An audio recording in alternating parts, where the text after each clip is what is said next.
শুভ শারদীয়া বন্ধুরা, আমরা জানি মহালয়ার সঙ্গে অবসান হয় কৃষ্ণপক্ষের, এরপর সূচনা হয় দেবীপক্ষের। শুক্লাপক্ষের প্রতিপদ থেকে নবমী পর্যন্ত 9টি রাত্রিতে দুর্গার 9টি রূপের পূজা করা হয়। এই 9টি রূপের নাম হল শৈলপুত্রী, ব্রহ্মচারিণী, চন্দ্রঘণ্টা, কুষ্মাণ্ডা, স্কন্দমাতা, কাত্যায়নী, কালরাত্রি, মহাগৌরী, সিদ্ধিদাত্রী। শারদীয়ার 5 দিন মায়ের আরাধনা করার সঙ্গে সঙ্গে যদি বিশেষ কিছু টোটকা পালন করা যায়, তাহলে মা সন্তানদের ওপর আরও বেশি প্রসন্ন হয়। চলো বন্ধুরা, জেনে নেওয়া যাক। বাড়িতে যদি বাচ্চা থাকে, তাহলে ষষ্ঠীর দিন সকালে স্নান সেরে তাকে অবশ্যই একটা নতুন বস্ত্র পরান। পুজোর এই কয়েকদিন বাড়িতে অতিথি আসলে অবশ্যই কিছু না কিছু খেতে দেবেন, খালি মুখে ফেরাবেন না। মায়ের অঞ্জলি দেওয়ার সময় পদ্ম ফুল এবং অপরাজিতা ফুল অবশ্যই অর্পণ করবেন। পুজোর 5 দিন যদি সম্ভব হয়, মাটির প্রদীপে ঘি দিয়ে জেলে মায়ের আরতি করুন সকাল অথবা সন্ধে।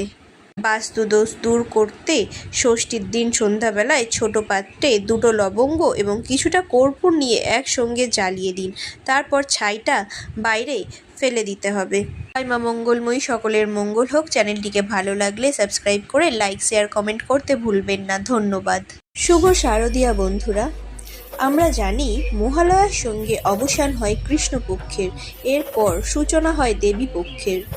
শুক্লাপক্ষের প্রতিপদ থেকে নবমী পর্যন্ত 9টি রাত্রিতে দুর্গার 9টি রূপের পূজা করা হয়।